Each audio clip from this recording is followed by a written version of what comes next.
Всем привет, с вами Давилыч. Сегодня на обзоре очень интересный по дизайну внешний бокс для NVMe SSD накопителей от компании Orica. Кстати, данный бокс можно купить по хорошей привлекательной цене на AliExpress. Также, если использовать купон, получить дополнительную скидку. Ссылочку оставляю под этим видео. Переходите, смотрите, сравнивайте. И если все понравится в обзоре, смело можете покупать.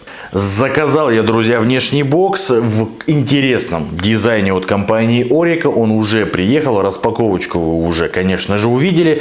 И сегодня мы посмотрим, на что же он способен. Вообще, в первую очередь, конечно же, меня привлек именно дизайн, потому что здесь есть такое ушко для крепления шнурка, например, там носить на руке, кому-то, если вдруг понадобится. Но дизайн мне понравился больше, и, конечно же, мне понравился зеленый цвет. Это у нас 10-гигабитный внешний бокс, значит, грубо говоря, 1000 мегабайт в секунду плюс-минус небольшой мы с вами здесь увидим при достойном NVMe SSD накопителе внутри. А так как я буду использовать Samsung 970 EVO+, на 500 гигов мой, так скажем, подопытный SSD накопитель, то мы сможем увидеть точно полный максимум.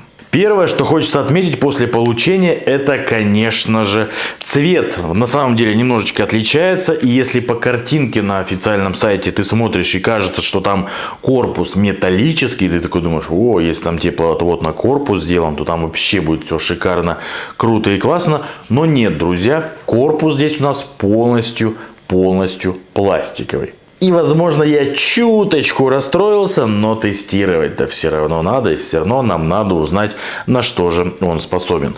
Отмечу классный, друзья, кабель в комплекте, который у нас соединительный, который вы не потеряете за счет того, что здесь у нас есть петля, и все это у нас будет болтаться, но держаться. И, соответственно, вы сможете использовать этот кабель как на Type-C подключение, так и на Type-A, обычном стандартном USB 3.0. Что же касается корпуса, все здесь у нас открывается нормально, то есть не болтается, не хлябает, достаточно плотно сидит. Открыли, ну и получили доступ к вашему SSD, который находится внутри. Но не будем забегать вперед. Давайте подключим сюда SSD 970 EVO+, и перейдем к тестам, чтобы узнать, что же мы получим в итоге.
Ну что, давайте подключать наш внешний бокс с SSD Samsung 970 EVO+ на 500 гигабайт внутри. Все у нас определяется. Синим светодиодом у нас моргает индикатор работы нашего SSD внутри и внешнего бокса. Что ж, здесь давайте мы запустим Crystal Disk Info, чтобы начальные параметры у нас были, и их будем отслеживать. Ну и, конечно же, запустим CPU-D Hardware монитор, где мы будем отслеживать максимальную температуру нашего SSD, который находится внутри бокса. Но, к сожалению, бокс у нас не позволяет это делать. Что ж, ну, в любом случае мы знаем, что SSD нагревается под нагрузкой достаточно сильно, так что будем его нагружать. И первый тест это, конечно же, у нас Crystal Disk Mark. сожалению, на русскоязычной версии сайта Орика данный внешний бокс еще не появился в продаже, но всегда можно найти его на AliExpress в официальном магазине Orica Official Store, где он, собственно, и был куплен. Да, действительно, куплен он был дороже, сейчас у нас идут скидки. Более того, если мы выберем, например, так, нам нужен, конечно же, с разными адаптерами, если мы сделаем купить прямо сейчас, и если мы введем купон Orica H55 и нажмем кнопку применить, то мы получим еще большую скидку. В моем случае это 330 рублей, и данный бокс нам обойдется всего 1122 рубля. Купон действует на другие девайсы тоже в официальном магазине Orica на AliExpress, так что пользуйтесь. Но давайте мы с вами вернемся все-таки к нашему внешнему боксу. И давайте посмотрим, что же нам здесь говорят. Ну, конечно же, М2 NVMe, да, бывает и для М2 SATA тоже. Но все остальное у нас, да, мини, компактный, удобный. Есть петелька для того, чтобы носить на руке. Хотя вряд ли кому-то это понадобится, но можно вот так вот подвесить и на рюкзак. Все это у нас, конечно же, распределяется за счет металлической прокладки теплоотвода. А так у нас там очень горячий SSD, то... Ой, интересно, что же все-таки будет. Что ж, в остальном, я думаю, здесь можно нам и ничего не объяснять, потому что здесь у нас инструкция, как все собирается. Это мы с вами уже увидели, и здесь у нас все достаточно просто. У нас 10-гигабитный интерфейс, и интересно посмотреть, что же мы с вами увидим на тестах. Диск Mark мы видим пропускную способность интерфейса 10 гигабит в секунду, да, скорость у нас под 1000 мегабайт в секунду, здесь вопросов нет. Случайно 4К 27 мегабайт в секунду против 50 при прямом подключении, что ж, ну, USB, да, дает снижение у нас контроллер, который находится внутри. Что касается температуры, 73 градуса у нас в максимуме нагревался SSD, к сожалению, утилита CPU-ID у нас не фиксирует температуры. Ну что, судя по корпусу, корпус, да, горячий, корпус, как вы видели, пластиковый, а внутри у нас идет просто небольшой тоненький радиатор. Что ж, давайте посмотрим, сколько наберет у нас внутренний SSD в боксе в утилите AS SSD Benchmark. Кстати, вот мы видим и контроллеры Realtek RTL 9210. В утилите AS SSD Benchmark накопитель у нас набирает 799 итоговых баллов. Теперь давайте запустим Autodisk Benchmark и посмотрим, уйдет ли у нас наш накопитель в тротлинг. Перегреется ли и, собственно, снизится ли из-за этого у нас скорость, что с этим накопителем бывает, если мы его используем без радиатора. Но на тесте Autodisk Benchmark у нас, несмотря на то, что у нас SSD нагрелся до 77 градусов, нет провалов скорости. Тротлинг у нас на отметке 83 градуса, но на таких скоростях, я так понимаю, эта температура достигнута не будет. Так, трогаю наш внешний бокс. Да, горяченький, но рука терпит, какого прямого соприкосновения с внутренним радиатором, я так понимаю, там нет.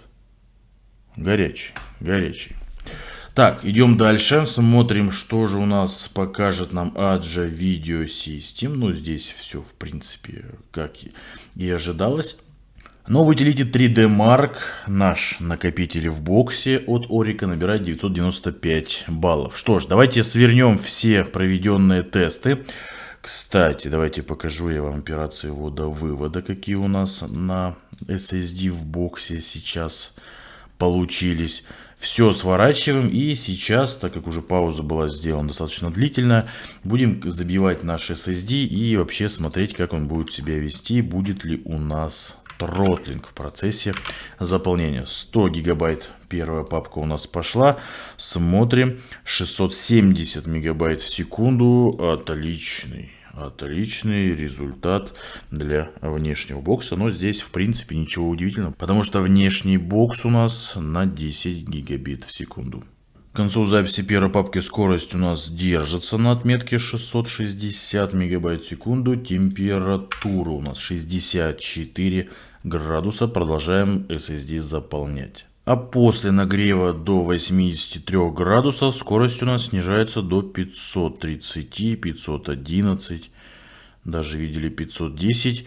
И, видимо, в этих пределах она у нас и будет. Так, 500 мегабайт в секунду. И будет колебаться, потому что сейчас у нас SSD испытывает тротлинг, точнее его контроллер, и снижает производительность, чтобы температура не улетела еще выше и не нанесла никакого вреда нашему SSD, который находится внутри. Что ж, я думаю, мы с вами все увидели. Да, у нас тротлинг есть, да, у нас скорость снизилась, но все равно у нас SSD показывает достаточно высокую скорость, 420-460 мегабайт в секунду, но для этого нужно, как я уже сказал, постараться. Итак, тест у нас завершился. Видим, что тротлинг начался у нас после заполнения нашего SSD во внешнем боксе от Orica после 50%. Это нормально, но в самом начале у нас никаких просадочек нет, а значит SSD работает на максимум. Ну что, тесты сделаны, результаты получены, и меня они устраивают. Да, SSD здесь перегревается и уходит в тротлинг, но не будем забывать, что все-таки я тестировал один из самых горячих SSD, это Samsung 970 EVO+. И, конечно же, перегрев связан с тем, что вот этого маленького радиатора его не хватает. Если вы поставите сюда там какой-то другой SSD накопитель, например, какой-нибудь Kingston KC2500, то никаких перегревов у вас здесь не будет. Думаю, здесь можно использовать и повыше радиатор, то есть другой какой-то свой кастомный, и тогда мы с вами видим результаты лучше. Но, друзья, во-первых, тротлинг у нас получился при записи больше там 200 гигабайт. А это немало, и мало кто и редко когда будет такие сразу же разом большие объемы гонять. Но если собираетесь, то вы уже знаете, что да, скорость у вас с 660 снизится, но все равно будет держаться на хорошей отметке за счет хорошего внутреннего SSD 600, 400, 450, 500 мегабайт в секунду у вас здесь будет точно всегда. С подключением, конечно же, никаких вопросов у вас не возникнет. Индикация работы здесь есть. Ну и на всех тестах мы увидели, да, действительно 10 гигабит в секунду, а это, грубо говоря, 1000 мегабайт в секунду на синтетических тестах и там 670 мегабайт в секунду на тестах реальных. Это везде так, на всех нормальных 10 гигабитных внешних корпусах.